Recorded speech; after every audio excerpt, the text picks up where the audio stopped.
노란 빛깔의 강황가루를 넣은 커피를 또 골든 라떼라고 불리고 있는데, 강황이 몸에 좋다는 사실은 이미 미국과 유럽 등 전 세계적으로 많은 인기를 끌고 있는 새로운 종류의 커피 중 하나라고 해요. 강황에 함유된 커큐민 성분에는 이 강력한 항염 효과를 지니고 있어 우리 몸의 염증 유발 물질을 억제하고 암세포가 발생하고 증식되는 위험을 낮춰줘요. 또한 우울증을 완화하는 데도 도움이 되고 기억력 개선이랑 치매를 예방하는 등 다양한 효과를 갖고 있어요. 강황 커피는 커피 한 컵에 강황 한 티스푼을 넣어 마시면 좋은데, 강황 속 커큐민은 우리 몸에 굉장히 흡수되기 어려운 성질을 갖고 있어요. 그래서 세계적으로 유명한 원료 기업들은 각 기업마다 커큐민의 흡수율이 높인 특허 원료를 만들어내곤 하는데, 간단하게 흡수율을 높일 수 있는 방법은 있어요. 바로 이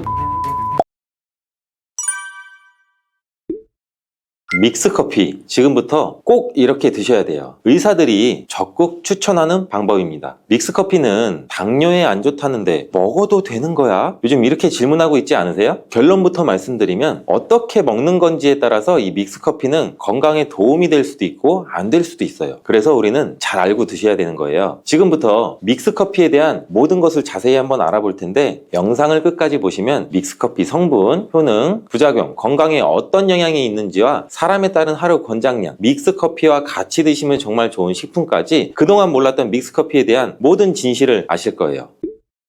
제일 먼저 기억하실 게 믹스커피의 성분인데요. 믹스커피는 과연 어떤 성분으로 만들어졌을까요? 물론 믹스커피 제조사마다 성분이 조금씩은 달라요. 가장 많이 드시는 믹스커피를 기준으로 말씀드릴게요. 믹스커피 성분 첫 번째는 프림이에요. 프림의 원료는 코코넛의 속살인데요. 코코넛 과육에서 채취한 식물성 지방을 분말로 만들어서 믹스커피의 프림으로 사용하는 거예요. 근데 이 프림이 지방이니까 몸에 안 좋고 콜레스테롤 수치를 높인다 하시는 분들도 있고, 식물성 지방이라서 오히려 몸에 괜찮다 하시는 분들도 있는데, 어떤 게 과연 맞는 말일까요? 정확히 말하자면 프림에 들어있는 지방은 코코넛에서 추출한 식물성 지방이 맞기는 해요. 근데 콜레스테롤을 대놓고 올리는 나쁜 포화 지방이 맞아요. 근데 여기서 여러분들이 기억하셔야 할 것이 있는데, 프림에 사용되는 주요 성분인 이 야자유는 중세지방산, 일반적으로 많이 알려져 있는 포화지방산과는 조금 달라요. 이 중세지방산은 일반적으로 체내에서 빠르게 흡수돼서 에너지원으로 전환이 되거든요. 또한 일반적인 포화지방산과는 다르게 심혈관 건강에 악영향을 미치지 않고 소화에도 도움을 줄 수 있는 지방산이긴 해요. 믹스커피 프림에 들어있는 포화지방은 그 양이 적다는 거예요. 요플레 하나 정도에 들어가 있는 양이라고 할 수 있어요. 요플레는 우리 건강을 위해 드시고 또 맛도 좋잖아요. 결국 믹스커피에는 몸에 안 좋은 포화지방이 들어있지만 소량이라서 콜레스테롤 수치의 영향이 하루 한 잔 정도는 매우 크게 좌지우지할 수 없다고 할 수 있어요. 그리고 콜레스테롤에 대한 것도 잘 아셔야 되는데, 우리가 식사하면서 섭취하는 콜레스테롤은 약 20%를 차지하고 나머지 80% 정도는 이 필요한 만큼 우리 몸에서 자연적으로 합성이 돼요. 그렇기 때문에 단순히 커피 한 잔 정도를 마신다고 해서 콜레스테롤 수치가 급격히 올라가거나 건강에 이상을 끼칠 정도의 영향을 주지는 않는다는 거죠. 믹스커피 성분 두 번째는 설탕이에요. 설탕은 당 성분으로 칼로리가 높아서 당연히 몸에 안 좋은 걸로 알고 계실 거예요. 더군다나 믹스커피에 들어있는 설탕은 정제 과정을 거친 백설탕이라서 일반적인 설탕보다 흡수 속도가 어마어마하게 빨라요. 즉 믹스커피를 마신 뒤 우리가 만족감을 쉽게 느끼는 것은 그만큼 흡수율이 빠르기 때문인데, 이 당이 소화 과정을 거치지 않고 곧바로 혈액에 녹아들게 돼요. 왜 안 좋은지 아시겠죠? 근데 여기서 반전이 있어요. 믹스커피에는 설탕이 5g 정도 밖에 이제 들어있지 않다는 건데, 쉽게 설명드리면은 우유 200ml 한 잔이 칼로리가 약 135칼로리 정도가 되고 단순당 함량은 약 10g 정도가 돼요. 그리고 콜라 한 캔의 칼로리는 100kcal 정도 되고 단순당 함량이 27g 정도. 그리고 요구르트는 이제 큰 거 말고 이제 작은 요구르트도 칼로리가 약 45칼로리 정도에 단순당 함량도 약 9g 정도 되는데, 그렇다면 믹스커피 한 잔에 들어있는 칼로리는 얼마나 될까요? 믹스커피 한 잔에는 칼로리가 약 50kcal 정도 들어있고 단순당은 6g 정도 들어있어요. 칼로리를 먼저 보자면 작은 요구르트 한 병 정도 수준이에요. 콜라랑 비교해봐도 콜라는 절반 정도 수준이고, 우유 200ml 한 잔하고 비교하면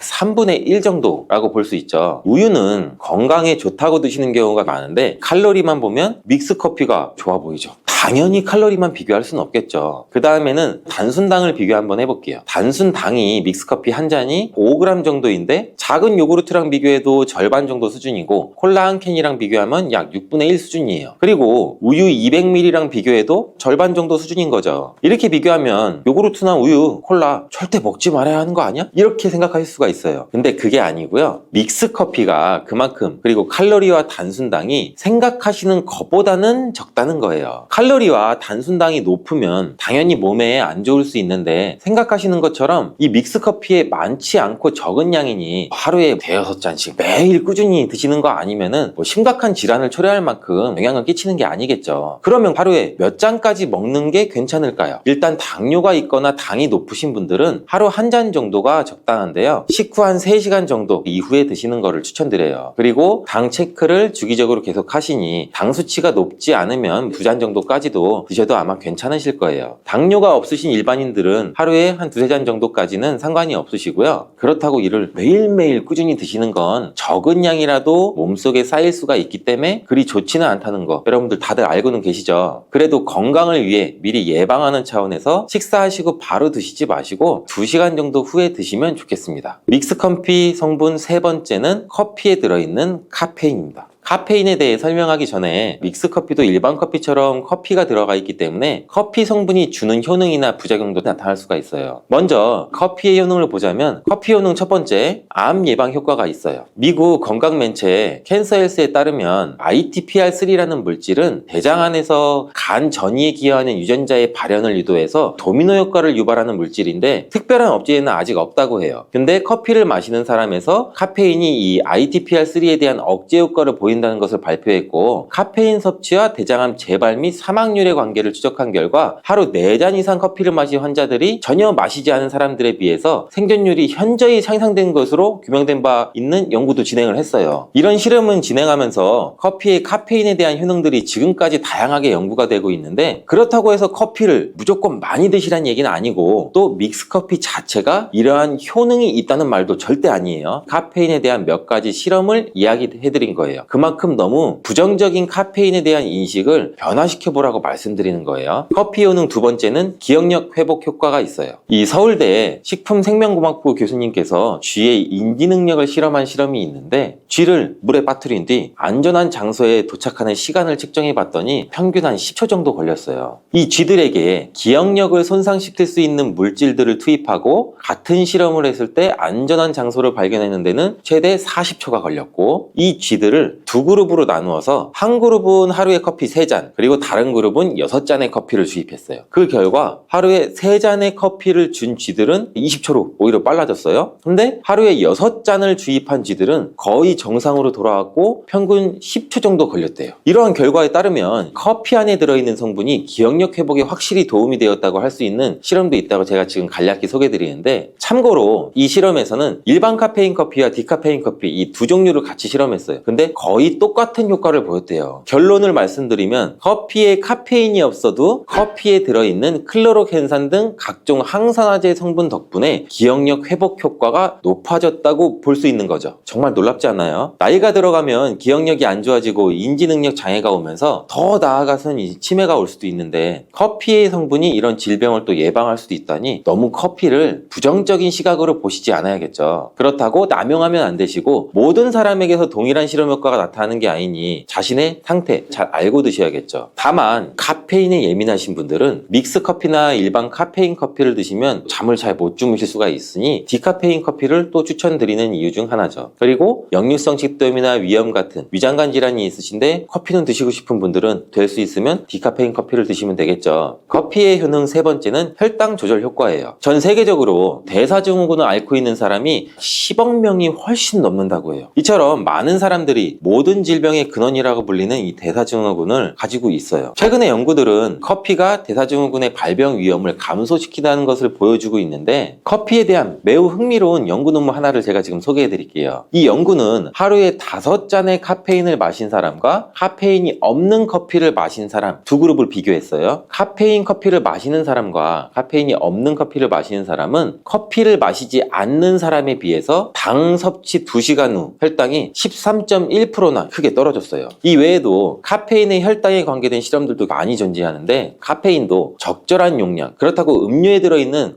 합성 카페인 이거를 말씀드리는 거 아니에요. 적절히 섭취하면 큰 부작용 없이 드실 수 있다는 것을 말씀드리는 거예요. 커피 효능 네 번째는 다이어트 효과예요. 다이어트를 하는 사람들이 운동하기 전에 커피를 마시고 나서 운동을 한다면 카페인이 신진대사를 빠르게 함으로써 운동 효과를 증진시키기 때문에 체중 감량에도 도움을 줄 수가 있어요. 뿐만 아니라 커피에는 카페인 성분이 포함되어 있는데 당연하게도 믹스커피에 포함된 커피에도 카페인이 포함되어 있겠죠. 이런 카페인은 적절한 용량을 섭취한다면 신체적 피로 해소와 소화기능 개선과 같은 효능을 누릴 수가 있어요. 오전에 커피 한 잔을 마시면 화장실에 가고 싶어지는 것도 커피의 카페인 성분이 우리 장 운동을 활발하게 해주는데 영향을 주기 때문이고, 물론 이뇨작용도 활발히 해줘서 소변도 조금 더 많이 보게 되긴 하지만요. 다시 돌아가서 믹스커피에 들어있는 세 번째 성분 카페인에 대해 알아볼 건데요. 믹스커피에 포함된 카페인 용량은 제품마다 차이가 있을 수 있어요. 평균적으로는 약 60mg 가량의 카페인이 한 잔 용량의 믹스커피에 포함되어 있는데 이는 일반적인 아메리카노 대비 3분의 1 수준에 해당하는 수치예요. 결과적으로 이 믹스커피의 카페인은 일반 아메리카노보다도 훨씬 적게 들어있는 거죠. 그렇다면 식약처에서 권고하는 카페인 일일 최대 섭취량은 얼마나 될까요?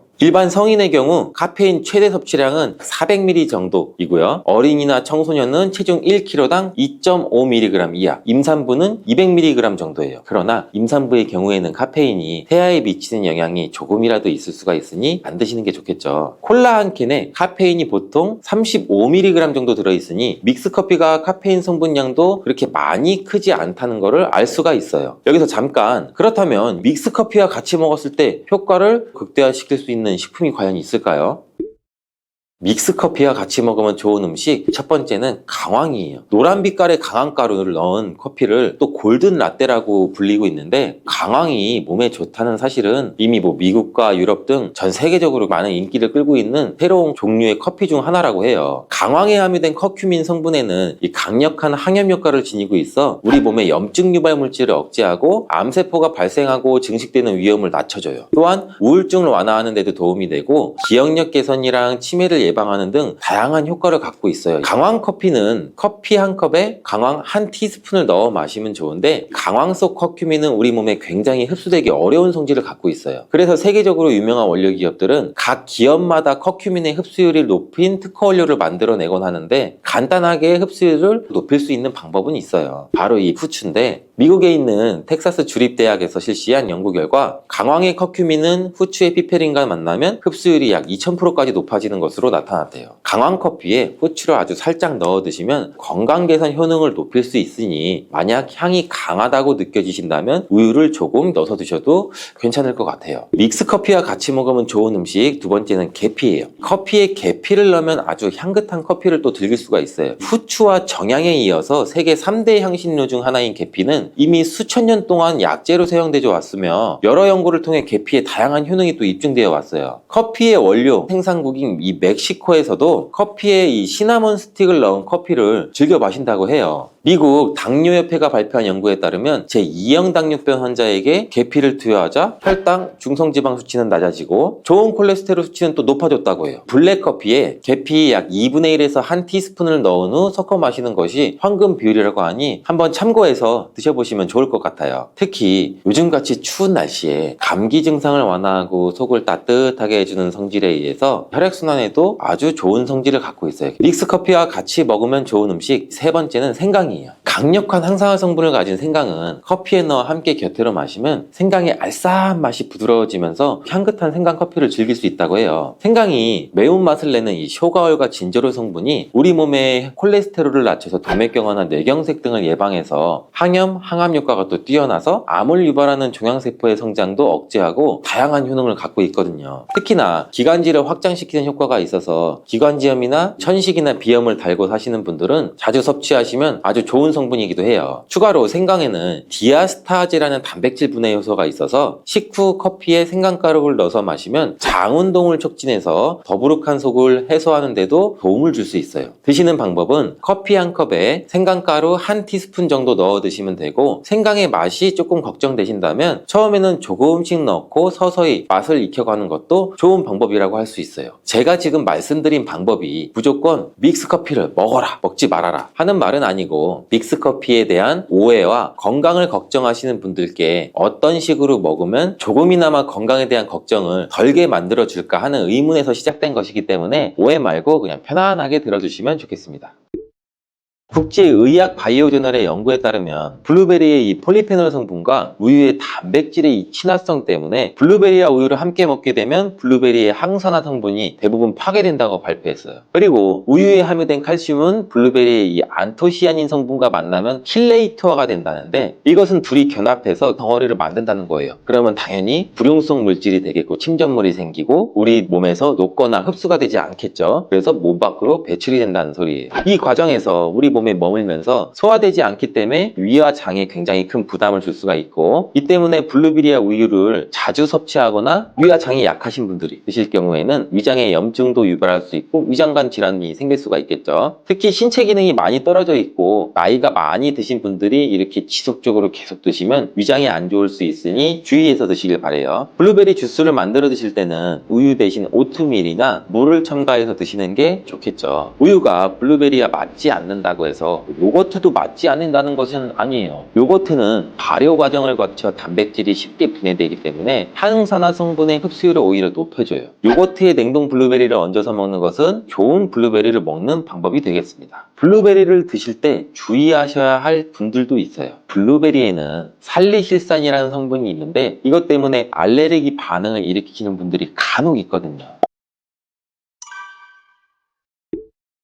블루베리는 세계 10대 건강식품에 들어갈 만큼 우리 몸을 건강하게 하는데 굉장히 큰 도움이 되는 과일이에요. 최근 10년간 소비량이 가장 많이 늘어난 과일이기도 한데, 특히 50대 이상에서 굉장히 급속도로 섭취량이 늘어나고 있대요. 이렇게 섭취량이 급속도로 올라가고 있는 이유는 블루베리가 먹기에도 편하고 건강에도 좋다고 알려지고 있기 때문인데, 냉동 블루베리의 판매량도 요새 굉장히 많이 증가되고 있다고 해요. 냉동 블루베리를 씻지 않고 그냥 드시는 분들이 또 굉장히 많아지고 있어요. 누구는 그냥 먹어도 돼, 어떤 사람은 반드시 씻어 먹어야 돼, 의견이 굉장히 분분해요. 영상을 통해서 제가 블루베리 먹는 방법과 블루베리 효능, 함께 먹으면 안 되는 음식과 함께 먹으면 좋은 음식까지 블루베리에 대한 모든 것 제가 지금 알려드릴게요.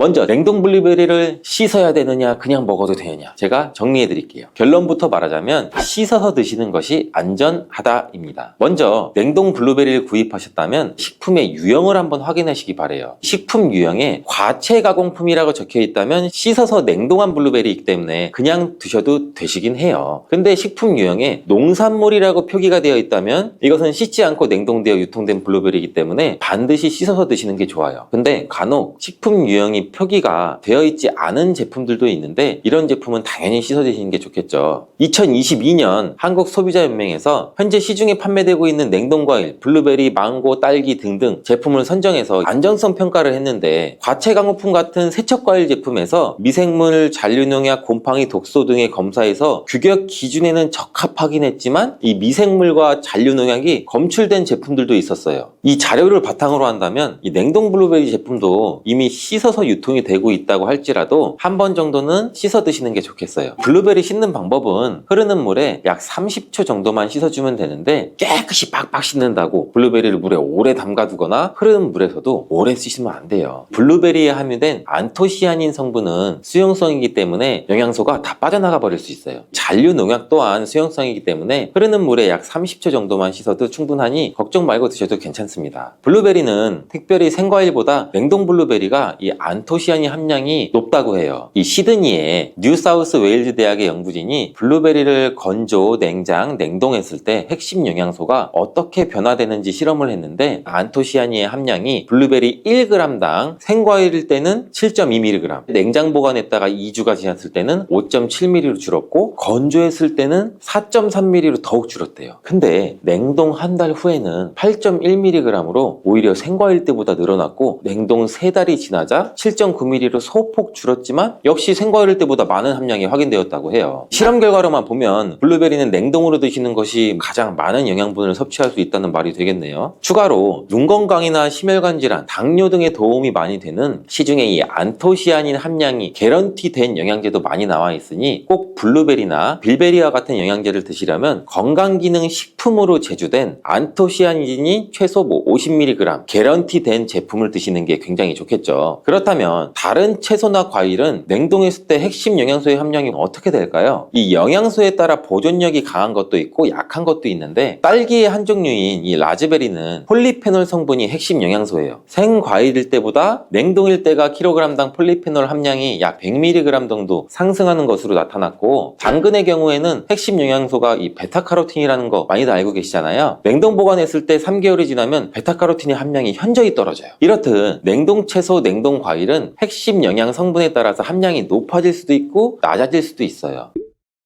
냉동 블루베리를 구입하셔서 보관할 때는 주의사항이 있어요. 판매되는 냉동 블루베리는 대량으로 포장되어 있는데 한 번에 드실 수가 없는 양으로 포장이 되어 있어요. 냉동 블루베리는 해동해서 드시게 되면 녹으면서 안토시아닌까지 함께 녹아 나오기 때문에 냉동실에서 꺼내 바로 드시는 게 가장 좋아요. 혹시나 해동이 되었다면 다시 냉동하시면 안 돼요. 해동이 되면서 미생물이 증식을 하게 되고 그 상태로 냉동을 하면 미생물까지 함께 냉동이 돼요. 그것을 드시면 당연히 복통이나 설사나 이런 걸 유발할 수가 있겠죠.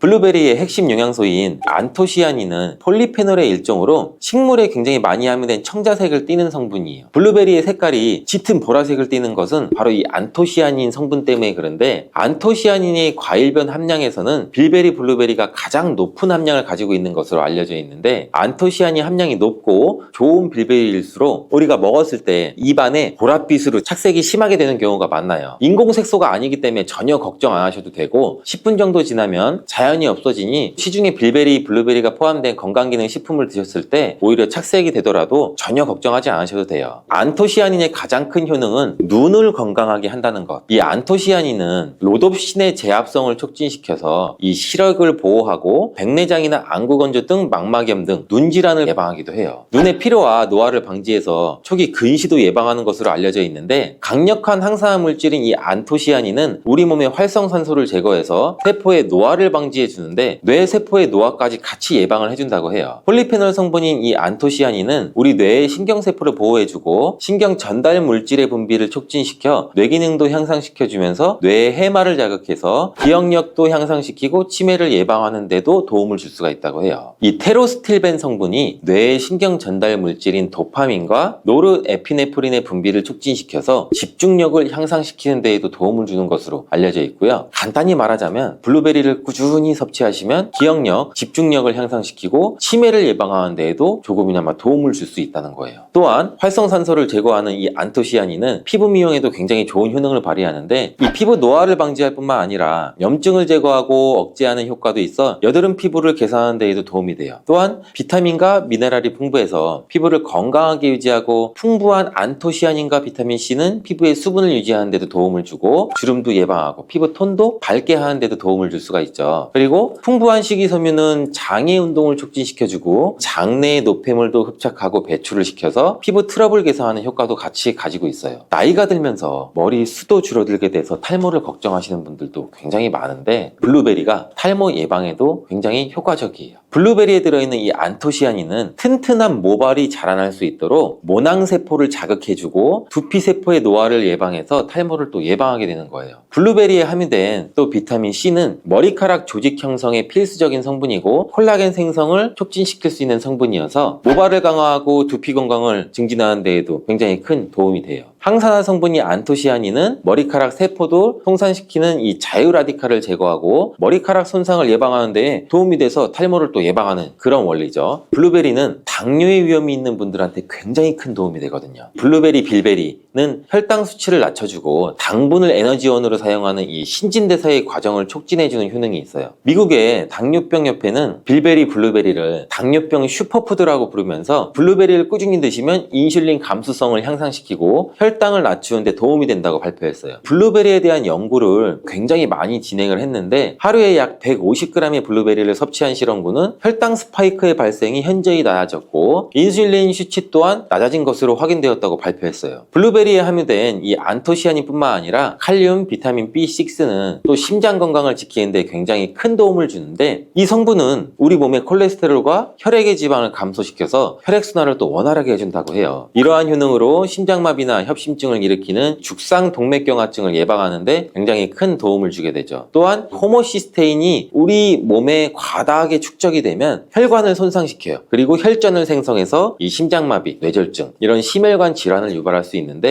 블루베리의 풍부한 엽산과 비타민 B6는 호모시스테인의 축적을 방지해서 심혈관 질환도 예방할 수가 있어요. 블루베리를 많이 드시는데 이 블루베리 잎에는 관심이 별로 없는 것이 사실이에요. 블루베리 잎이 열매의 항산화 효능보다는 뛰어나다고 하는 사실 알고 계신가요? 블루베리 잎은 열매보다 이 안토시아닌 함량이 또 높고, 또한 폴리페놀의 일종인 클로로겐산의 함량도 높아서 열매보다 항산화 효과가 20배에서 30배 정도 높은 것으로 알려져 있어요. 굉장히 놀랍지 않아요? 이러한 블루베리 잎은 차로 우려서 드시면 되는데, 물 1리터 정도에 잎 약 4g 정도를 넣고 10분 정도 끓인 후에 식혀서 드시면 돼요. 블루베리가 새콤달콤 맛이 난다면 블루베리 잎차는 구수한 맛이 나더라고요.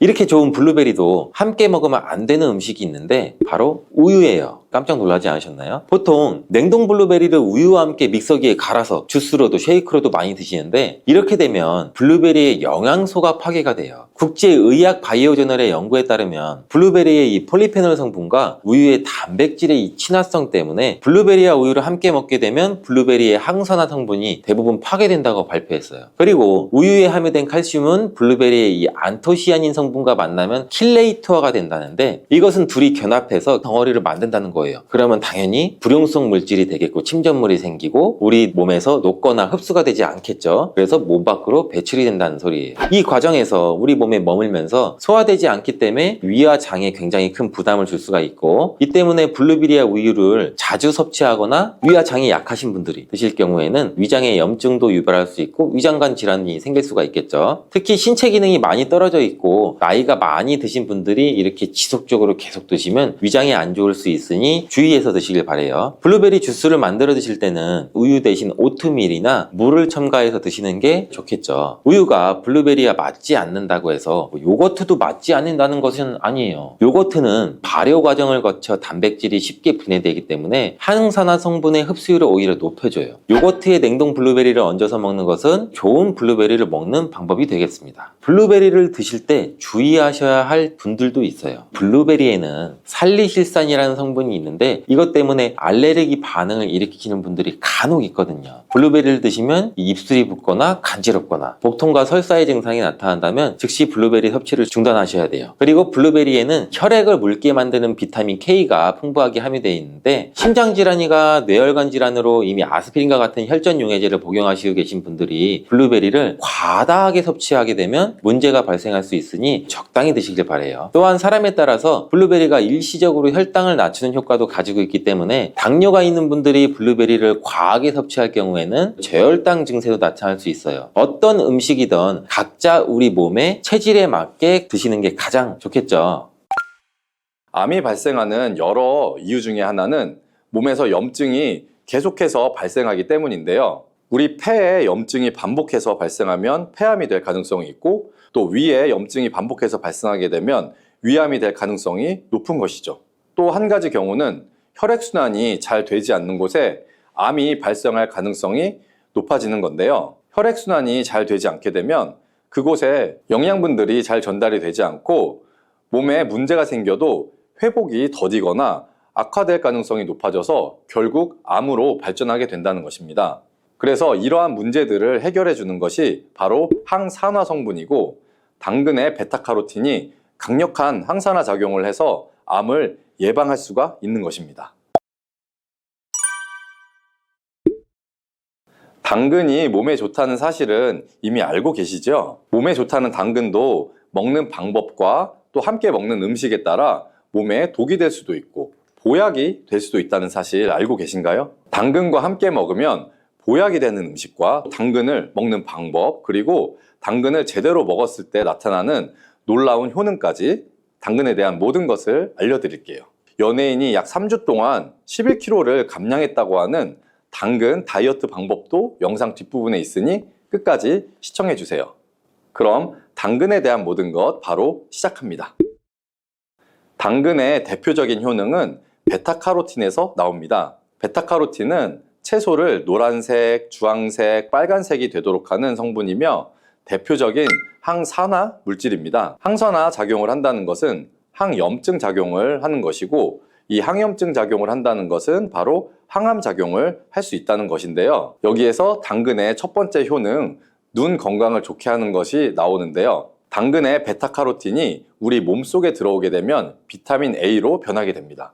비타민 A는 눈 건강을 좋게 하는 성분이죠. 당근을 먹으면 눈이 좋아진다는 말을 많이들 들어보셨을 텐데요. 눈 건강을 위해 요즘에 루테인을 드시는 분들이 점점 많아지고 있죠. 그렇다면 눈에 좋다는 루테인 영양제를 먹는 것과 당근을 먹는 것은 어떤 차이가 있을까요? 영양제와 당근에는 모두 비타민 A, 루테인, 지아잔틴 등이 들어있어서 이 시력을 유지하고 눈의 노화를 방지해주며 황반변성 등의 질환도 예방을 해주게 됩니다. 당근에는 여기에다가 비타민 C, 비타민 K, 그리고 필수 미네랄이 더 있기 때문에 항산화 효과 및 뼈 건강에도 도움을 더 받을 수가 있게 되고요.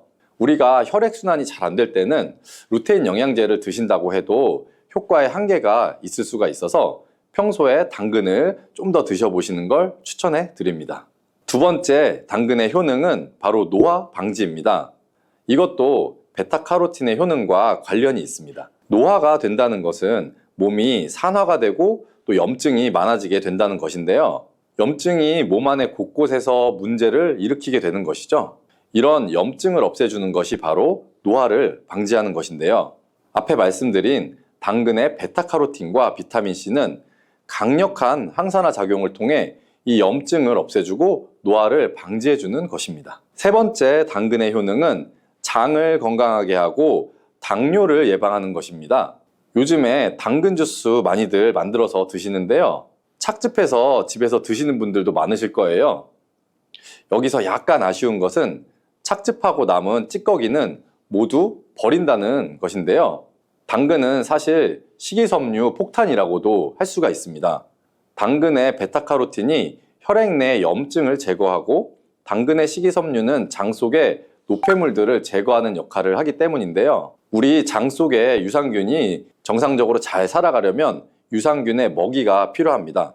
이 먹이를 우리가 보통 프리바이오틱스라고 부르죠. 그리고 프리바이오틱스의 역할을 해주는 것이 바로 당근에 들어있는 이 식이섬유입니다. 식이섬유는 당을 흡착해서 배출해주는 효능이 있죠. 이 효능은 당이 우리 몸에 흡수되는 속도도 늦춰주고 혈당이 급격하게 오르는 것을 막아주게 됩니다. 이런 과정은 당뇨를 예방하는데 아주 탁월한 효능을 발휘하게 되는 것이고요. 그리고 네 번째 당근의 효능은 암을 예방하는 것입니다. 암이 발생하는 여러 이유 중에 하나는 몸에서 염증이 계속해서 발생하기 때문인데요. 우리 폐에 염증이 반복해서 발생하면 폐암이 될 가능성이 있고 또 위에 염증이 반복해서 발생하게 되면 위암이 될 가능성이 높은 것이죠. 또 한 가지 경우는 혈액순환이 잘 되지 않는 곳에 암이 발생할 가능성이 높아지는 건데요. 혈액순환이 잘 되지 않게 되면 그곳에 영양분들이 잘 전달이 되지 않고 몸에 문제가 생겨도 회복이 더디거나 악화될 가능성이 높아져서 결국 암으로 발전하게 된다는 것입니다. 그래서 이러한 문제들을 해결해 주는 것이 바로 항산화 성분이고 당근의 베타카로틴이 강력한 항산화 작용을 해서 암을 예방할 수가 있는 것입니다. 간혹 흡연을 하는 분들 중에 이 베타카로틴을 섭취하면 폐암의 발병률이 높아진다고 해서 당근 섭취를 꺼리시는 분들이 있는데요. 걱정하지 않으셔도 됩니다. 사실 암 발생은 당근과는 아무런 관련이 없습니다. 폐암이 발생했던 실험군은 당근을 섭취한 것이 아니고 베타카로틴 영양제를 섭취했던 것이었으며 당근을 섭취한 실험군은 오히려 암 발병률이 낮았다는 연구 결과가 있습니다. 그리고 다섯 번째 당근의 효능은 치매 예방입니다. 베타카로틴은 뇌혈관에도 작용을 하게 되는데요. 이 뇌혈관에 쌓이는 베타 아밀로이드를 제거해서 뇌신경을 활성화시켜주는 역할을 해주게 되고요. 이렇게 뇌신경이 활성화되면 기억력과 학습 능력이 향상이 되고 치매를 예방할 수 있게 되죠. 치매는 발병이 되면 치료하는 것은 거의 불가능해서 예방이 정말 중요한데요. 치매를 예방하는 데 가장 중요한 것은 바로 혈관을 깨끗하게 하는 것입니다. 당근의 베타카로틴이 혈관을 깨끗하게 해주는 효능이 있으니 당근을 매일 하나씩 꾸준히 섭취해서 치매를 예방하시기를 추천드립니다. 자, 그리고 6번째 당근의 효능은 바로 다이어트에 효과적이라는 것입니다. 한 여성 연예인이 당근 다이어트로 3주 동안 11kg을 감량한 사실도 있는데요. 이런 효과를 누릴 수 있는 이유가 바로 당근에 함유된 식이섬유 때문입니다. 풍부한 식이섬유는 배에 포만감을 주게 되고 섭취한 당 성분과 지방 성분을 배출시켜주는 역할을 하기 때문에 다이어트에 아주 탁월한 효능이 있는 것이죠. 그러면 이 연예인이 활용했던 당근 다이어트 레시피를 알려드릴게요. 당근을 잘 씻은 다음에 아주 잘게 채를 썰어 주시고요. 당근 하나에다가 소금을 1스푼 정도 넣어서 약 10분 정도 절여 주시고 절인 물은 이제 꼭 짜서 버려 주시면 되고요. 그리고 여기에 올리브 오일과 식초를 잘 버무려 주셔서 밀폐 용기에 담은 다음 냉장고에서 2~3시간 정도 숙성한 후에 드시면 됩니다. 이때 먹을 때 사과를 채 썰어서 함께 드시면 더 맛있게 드실 수 있고요. 이렇게 좋은 당근도 먹는 방법에 따라 효과를 10배 이상 늘릴 수도 있고 함께 먹으면 그래서 더 좋은 음식들이 있는데요. 우선 당근을 드실 때 다이어트가 목적이라면 생으로 드시는 것이 가장 효과가 좋습니다. 다만 식이섬유는 소화가 잘 되지 않기 때문에 장이 좀 안 좋은 분들은 익혀서 드시는 것도 괜찮고요. 그리고 당근을 드실 때는 껍질까지 함께 드시는 것을 추천해 드리는데요. 당근의 영양 성분은 껍질에 가장 많이 함유되어 있기 때문이에요. 그리고 당근의 베타카로틴은 지용성 성분입니다. 지용성이라는 것은 기름에 잘 녹아서 흡수가 된다는 것인데요. 베타카로틴을 잘 흡수하기 위해서는 우리가 기름과 함께 섭취하는 것이 좋습니다. 보통 오메가3가 풍부한 올리브유나 들기름, 아마씨유 같은 기름을 사용하시면 좋고요. 기름을 사용하여 살짝 익혀서 드시게 되면 생으로 드셨을 때 10% 정도 흡수되는 베타카로틴을 약 70% 정도 흡수할 수 있게 됩니다. 엄청난 차이죠? 우리가 기름에 볶을 때는 너무 오래 익히지 말고 살짝만 익혀서 드시는 것이 좋습니다. 너무 오래 볶으면 오메가3를 함유한 기름도 산패가 될 수 있기 때문에 문제가 될 수 있고요. 그래서 약간만 볶아주시면 됩니다. 그리고 마지막으로 함께 먹으면 좋은 음식들을 알려드릴게요. 몇 년 전부터 유행하고 있는 주스가 있죠. 바로 ABC 주스라고 하는데요. 여기에 들어가는 재료는 사과, 비트, 그리고 당근이죠. 이 세 가지를 함께 가른 다음에 주스로 마시면 항산화 폭탄 주스를 마시게 되는 것인데요. 이 세 가지 중에 비트의 효능이 혈관을 확장시켜주는 역할을 합니다. 풍부한 항산화 성분들이 확장된 혈관을 따라서 온몸으로 구석구석 공급돼서 혈관을 깨끗하게 해주고 염증을 제거하여 각종 질병을 예방할 수 있게 되는 것이죠. 다만 비트에는 옥살산이 함유되어 있는데 이 옥살산이 신장의 결석을 유발할 수 있기 때문에 신장이 약하신 분들은 약간의 주의가 필요하고요. 그래서 요즘에는 이 비트를 빼고 사과, 양배추, 당근 이렇게 세 가지를 넣은 ACC 주스도 많이 드시는데요. 양배추는 우리 몸에 진액을 보충해 주어서 점막을 촉촉하게 해주는 효능이 있기 때문에 외부로부터 들어오는 바이러스와 이물질을 배출시켜 주는데 탁월한 효능이 있습니다. 그리고 항암 효과를 극대화시켜 줄 수 있는 음식도 하나 알려드릴게요. 바로 브로콜리와 단호박을 당근과 함께 드시면 되는데요. 이 세 가지를 생으로 그냥 드시는 것보다 찜기에 넣고 쪄서 드시면 흡수율을 훨씬 높일 수가 있고요. 여기에 올리브 오일과 약간의 소금을 넣고 물과 함께 섞어서 드시면 아주 맛도 좋고 건강에도 좋은 강력한 항암 주스로 드실 수가 있습니다. 미국의 당뇨병협회 학술지에 따르면 매일 약 57g 정도의 피스타치오를 섭취한 당뇨 환자는 당 수치와 인슐린 감소에 도움이 된다고 발표했어요. 피스타치오는 특히 임신성 당뇨를 예방하는 데 탁월한 효과를 보여 임산부의 혈당 수치 조절에 굉장히 많은 도움을 주는 것으로 알려져 있어요. 다만 주의하실 것은 시중에 판매되는 피스타치오에는 소금간이 되어 있는지를 확인하셔서 소금이 들어있지 않은 제품으로 구매하시길 바래요. 네 번째로 당뇨에 좋은 간식은 과일이에요. 당뇨가 있으신 분들은 과당 때문에 대부분 과일을 먹으면 안 되는 것으로 알고 계신데 과일에 대한 오해 때문이에요. 과일의 당이 당뇨에 좋지 않다는 건 사실이지만 과일도 우리 잘만 드시면 오히려 당뇨에 도움을 줄 수가 있어요. 다만 한 가지 조건은 정제된 당분을 섭취하지 않는 상황에서 천연당인 과일을 드셔야 된다는 거예요. 과일 중에서도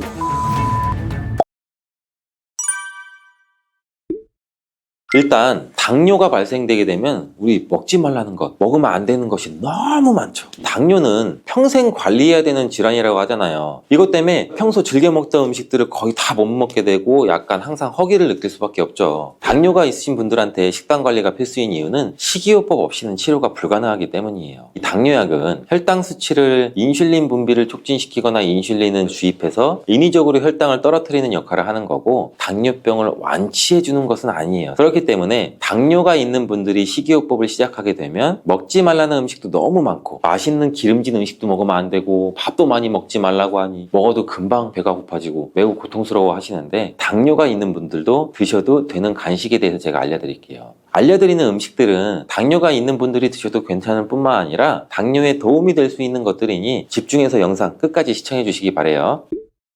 첫 번째는 바로 초콜릿이에요. 당뇨가 있는데 초콜릿이라니 깜짝 놀라셨죠? 정말 의외의 간식이 초콜릿인데요. 다만 아무 초콜릿이나 드시면 안 되고 다크 초콜릿을 드셔야 해요. 일반적인 초콜릿에는 카카오 말고도 당 성분이 많이 함유되어 있기 때문에 당뇨가 있는 분들은 드시면 안 되지만 90% 이상의 카카오로 만들어진 다크 초콜릿은 간식으로 소량씩 드셔도 괜찮아요. 당을 조절해야 되는 이유는 혈당이 올라가게 되면 우리 혈관 속에서 당이 산화돼서 여러 가지 합병증을 일으키기 때문인데, 그런데 다크 초콜릿의 카카오에는 폴리페놀 성분이 있어서 산화작용을 막아주는 역할을 하게 되는 거예요. 그래서 당뇨 환자들의 합병증을 예방하는데 도움을 줄 수 있는 간식이 될 수 있는 거죠. 카카오의 함량이 높아질수록 단맛은 줄어들고 카카오의 씁쓸한 맛은 강해지기 때문에 일반적으로 초콜릿에는 당 성분뿐 아니라 맛을 좋게 하기 위해서 여러 가지 들어가게 되죠. 초콜릿을 구매하실 때 성분표를 확인해서 카카오의 함량이 높은 것을 구매하시길 바래요. 두 번째로 당뇨에 좋은 간식은 바로 삶은 계란이에요. 당뇨가 있는 분들은 특히 단백질의 섭취는 굉장히 중요해요. 그 이유가 바로 근육 때문인데, 중년 이후에 나이가 되시면 근손실이 급격히 일어나게 되는데 근육이 많을수록 혈액 속의 당분 대사를 촉진을 할 수가 있어 혈당 수치를 낮추는 데 직접적으로 도움을 주게 돼요. 이 때문에 근육을 유지하는 것은 당뇨에 굉장히 중요한 부분이에요. 단백질의 섭취가 중요한 이유도 단백질의 대사를 하기 위해서는 더 많은 에너지가 필요해서 인슐린 분비를 자극하지 않고 진행되기 때문에 당뇨가 있는 분들뿐만 아니고 다이어트 하시는 분들한테도 도움이 돼요. 계란 한 개에는 약 6g 정도의 단백질이 함유되어 있고 탄수화물은 거의 없어서 혈당을 낮추는 데 도움이 되고 위에 머무르는 시간이 3시간 정도 되기 때문에 포만감이 오래 지속될 수 있어요. 국내 연구진의 연구 결과 하루 3개 이상의 계란을 섭취한 사람은 그렇지 않은 사람에 비해서 대사증후군에 걸릴 확률이 남자는 54%, 여자는 약 46% 정도 낮았다고 해요. 계란을 섭취하면 계란에 함유된 레시틴이란 성분과 여러 항산화 물질들이 우리 인슐린의 민감성을 개선하는 데 도움을 주기 때문에 당뇨에 도움이 되는 거예요. 계란은 기름에 조리한 후라이보다는 삶은 것을 드시는 것을 권장드리고요. 흰자만 먹는 것보다는 노른자와 함께 드시는 게 좋아요. 계란의 영양소는 흰자보다 노른자에 훨씬 더 많이 함유가 되어 있기 때문인데요. 소화가 잘 되지 않는 분들은 흰자는 충분히 익혀 드시고 노른자는 익히지 않고 드시는 것, 즉 반숙으로 드시는 게 소화가 잘 된다는 거 기억해 주시길 바라고요. 세 번째로 당뇨에 좋은 간식은 피스타치오예요. 미국의 당뇨병협회 학술지에 따르면 매일 약 57g 정도의 피스타치오를 섭취한 당뇨 환자는 당 수치와 인슐린 감소에 도움이 된다고 발표했어요. 피스타치오는 특히 임신성 당뇨를 예방하는 데 탁월한 효과를 보여 임산부의 혈당 수치 조절에 굉장히 많은 도움을 주는 것으로 알려져 있어요. 다만 주의하실 것은 시중에 판매되는 피스타치오에는 소금간이 되어 있는지를 확인하셔서 소금이 들어있지 않은 제품으로 구매하시길 바래요. 네 번째로 당뇨에 좋은 간식은 과일이에요. 당뇨가 있으신 분들은 과당 때문에 대부분 과일을 먹으면 안 되는 것으로 알고 계신데 과일에 대한 오해 때문이에요. 과일의 당이 당뇨에 좋지 않다는 건 사실이지만 과일도 우리 잘만 드시면 오히려 당뇨에 도움을 줄 수가 있어요. 다만 한 가지 조건은 정제된 당분을 섭취하지 않는 상황에서 천연당인 과일을 드셔야 된다는 거예요. 과일 중에서도 블루베리가 특히 좋은데 블루베리의 보라색에는 안토시아닌이라는 성분이 풍부하게 함유가 되어 있어요. 이 안토시아닌이라는 성분은 우리 혈관에 있는 포도당을 근육에 저장시켜주고 간에서 포도당이 합성되는 것을 억제시켜줘서 혈당을 낮춰주는 작용을 해요. 미국의 당뇨병 협회는 블루베리를 당뇨병 슈퍼푸드라고 부르면서 블루베리를 꾸준히 섭취하면 인슐린 감수성을 향상시키고 혈당을 낮추는 데 도움이 된다고 발표도 했어요. 하루에 150g의 블루베리를 섭취한 실험군은 혈당 스파이크의 발생률이 낮아졌고 인슐린 수치 또한 낮아진 것으로 확인되었다고 발표했어요. 그리고 사과에는 펙틴이라는 식이섬유가 많이 함유가 되어 있는데 펙틴이라는 성분은 혈당을 낮춰주는 작용을 해서 천연 당뇨약이라고 불리기도 해요. 또한 사과는 껍질째 드시는 게 굉장히 좋은데 우리 몸에 좋은 영양 성분이 껍질에 거의 다 함유가 되어 있어요. 이 외에도 신맛을 나는 과일들이 당뇨에 탁월한 효능을 발휘한다고 해요. 신맛을 내는 과일에는 유기산이 풍부한데 유기산은 혈관 청소를 해주는 역할을 하게 돼요. 그리고 이 신맛 나는 과일에는 강력한 항산화제인 비타민 C, E, 셀레늄, 아연 등이 풍부해서 우리 몸 안의 염증을 치료해주고 산화된 혈관을 회복시켜주는 역할을 같이 해주기도 해요. 과일이 당뇨에 도움될 수 있지만 드시면 또 안 되는 것이 있어요. 그건 바로 말린 과일과 과일 주스예요. 말린 과일은 당도가 높고 많이 드시게 되면 혈당을 급격히 높일 가능성이 있어요. 그리고 과일 주스에도 식이섬유가 하나도 없고 당 성분이 첨가된 것들이 굉장히 많죠. 혈당 스파이크를 일으키는 주범이 될 수가 있겠죠. 과일을 드실 때는 가공된 과일이 아닌 천연 상태의 과일을 드시길 추천드리고, 5번째 당뇨에 좋은 간식은 바로 당근이에요. 당근이 당뇨에 좋지 않다고 간혹 잘못 알고 계시는 분들이 있는데, 당근에는 카로티노이드라는 성분이 굉장히 풍부해요. 이 성분이 강력한 항산화 물질인데 당뇨로 인한 혈관 합병증을 예방하는데 탁월한 효능을 발휘하는 성분이에요. 당근을 손가락만한 크기로 잘라서 보관하셨다가 공복에 허기가 생길 때 꺼내 드시면 허기도 사라지고 혈당 관리에도 좋고 당뇨나 합병증도 예방할 수 있으니 한번 씹어 드셔보시길 바래요. 함께 드시면 좋은 채소로는 오이, 샐러리, 파프리카 등등이 있습니다. 6번째로 당뇨에 좋은 간식은 볶은 콩이에요. 검은 콩의 껍질에는 강력한 항산화 성분인 안토시아닌이 풍부하게 함유가 되어 있고, 콩에는 단백질도 풍부하게 함유가 되어 있어 불포화 지방산도 들어있어요. 볶은 콩은 심혈관 질환을 예방하는 데 탁월할 뿐만 아니라 담즙 분비를 촉진하는 데에도 큰 도움을 주는데, 변비가 있으신 분들한테도 도움을 주고 근손실을 방지하고 다이어트에도 도움을 줄 수가 있어요. 당뇨병이 정말 무서운 이유는 당뇨로 인해서 이 혈관에 문제를 일으키기 때문인데, 우리 몸은 전체가 혈관으로 이루어져 있기 때문에 우리 몸 전체에 합병증을 일으킬 수 있는 가능이 있다는 거죠. 대표적인 것이 심혈관 질환인데 심장병, 심방세동, 심근경색, 뇌혈관 질환, 파킨슨 치매 등등등 일으킬 수가 있어요. 또 관절과 말초신경에도 문제를 일으킬 수가 있는데, 당뇨로 발가락, 더 나아가 발목까지 절단하는 상황까지 이루어질 수 있는 굉장히 무서운 질환이에요. 눈의 혈관에도 문제를 일으키면 실명에까지도 이를 수가 있는데, 최근 논문에 따르면 당뇨에 걸린 사람은 암에 걸릴 확률이 50%까지 증가하는 것으로 보고되고 있어요. 당뇨는 이렇게 단순히 혈당의 문제가 아니라 몸 전체의 질병을 일으킬 수 있는 굉장히 무서운 병이에요. 그렇기 때문에 식이요법을 철저히 해서 당뇨를 예방하고, 처방약을 드시는 분들은 식이요법과 병행해서 치료해야 되는 게 가장 좋은 방법이에요.